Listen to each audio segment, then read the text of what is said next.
Байдалы би. Бекшеұлы Байдалы би шешен адам болған. 1725 жылы туып, Қарағанды облысы, Жаңаарқа ауданын қоныс еткен. Байдалы би Абылай ханның жанындағы сегіз бидің бірі, хан кеңесінің мүшесі. Кейін уәли ханға би болған. Жастайынан ауыл арасына билік айтып, ел ісіне араласқан. Байдалыны Абылай хан сегіз биімнің ішіндегі семіз биім деп ерекше құрметтеген.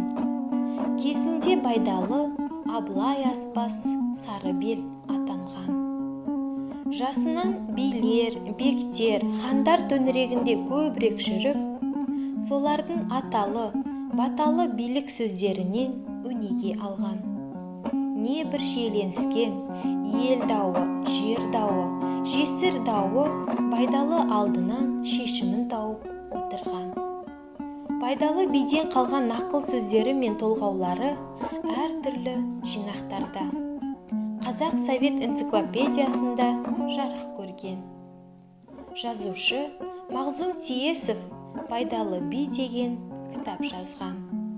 Жазушы Асан Жұмаділдиннің 1999 жылы Байдалы би деген деректі хикаясы кітап болып шықты.